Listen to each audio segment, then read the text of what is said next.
In this video, I'm going to show you how to check and fill the fluids on the 2012 to 2017 Hyundai Accent. We're going to check out all the fluids, the brake fluid, coolant, engine oil, the windshield washer fluid, and also talk about the transmission fluid. So let's go ahead and get started. Open the driver's side door.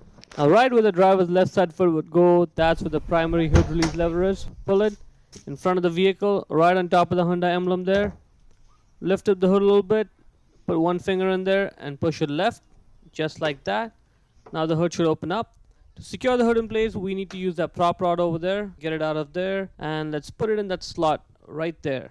Get the prop rod in there. Once it's in there, just pull it a little bit to the front of the vehicle like that. Now once the hood is open, right there behind the battery, that's the reservoir for the brake fluid. See that? There's two markings on it, max and min. You don't have to take off the cap to see the brake fluid level. Right there, they're kind of out of the way, but like you can see there's max at the top and there's min at the bottom there.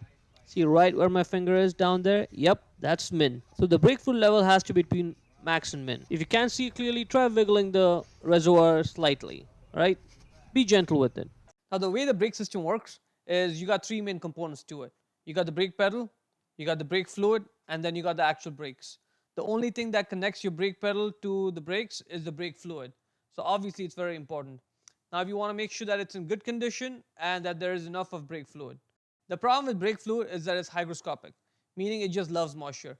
The moment you expose brake fluid to the atmosphere, it's just going to absorb all the moisture out of the air.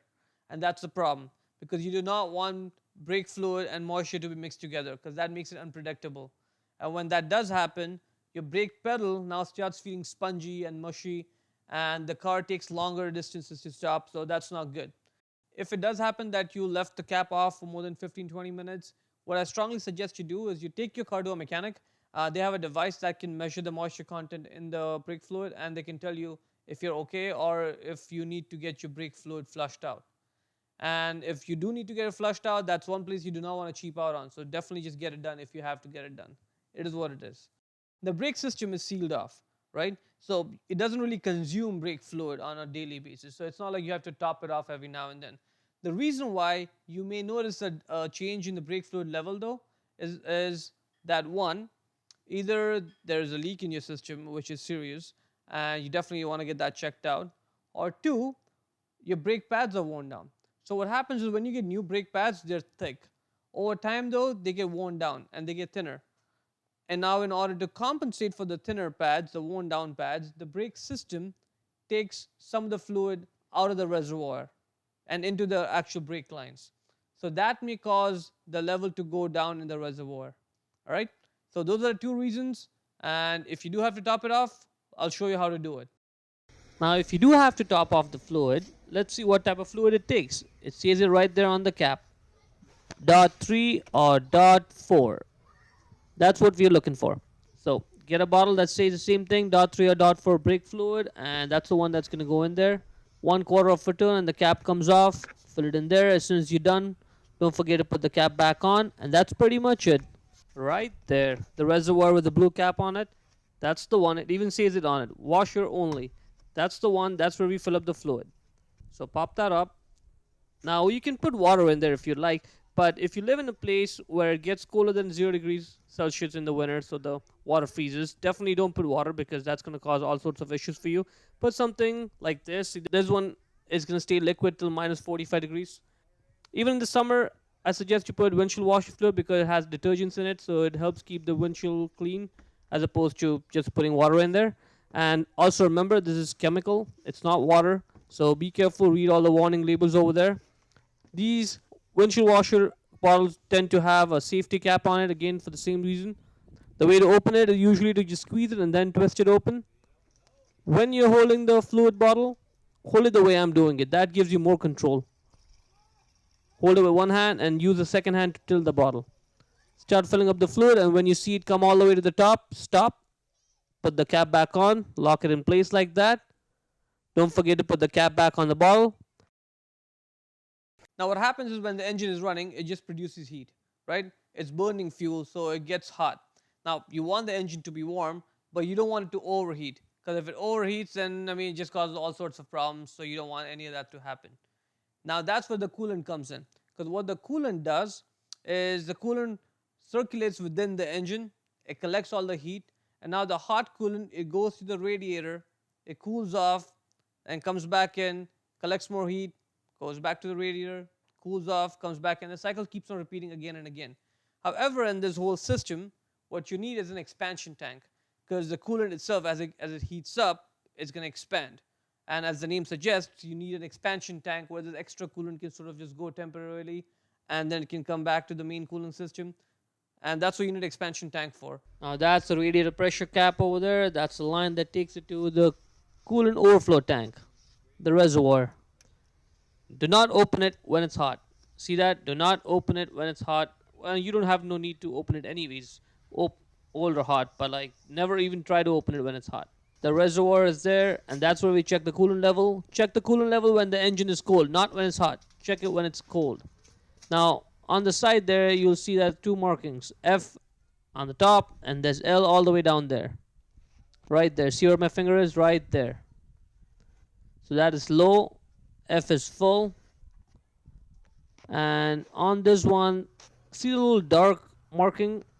That's the fluid level. It's right over the L level. It's low, so we have to top it off. Get this AntiFreeze. Get one of this generic one that says all makes and models, so that you don't have to worry about putting the wrong one in your car.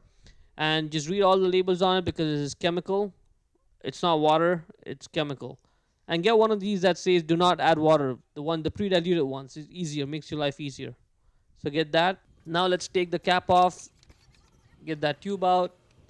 Pull that small filler tube and then twist it. Once you twist it, it stays in place. Let's start filling it up and keep an eye on the level while you're filling it. You may end up spilling some coolant because of the awkward position, and that's fine. Just make sure you wipe it clean after you're done. Twist the tube, it goes down, put the cap back on, and that's pretty much it. Now the engine oil is the most important fluid in your car. Without engine oil, your engine's gone. It's seized up. Alright, and that's a major problem. So the easiest thing you can do to make sure your engine lasts a long time is to make sure that it has proper engine oil in it, the proper quantity and the proper type of engine oil in it at all times. Alright?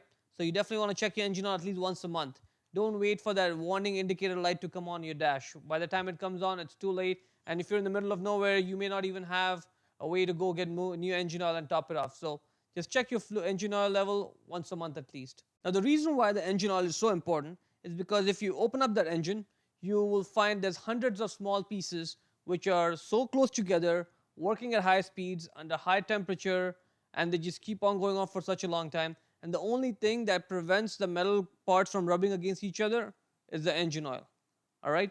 So that's the one thing you definitely want to make sure you are in good shape. Right there. See that yellow dipstick? It says ENG oil. That's the one for the engine oil. And that filler cap, that's where you fill up engine oil from. So first, let's just check the engine oil level. So pull the dipstick out. Comes out straight just like that. All the way out straight. Once the dipstick is out, just get a piece of rag and just wipe it clean. Let's take a closer look at it. As you can see, there are two markings on it, L and F. L is low, F is full. You want the engine oil level to be between L and F.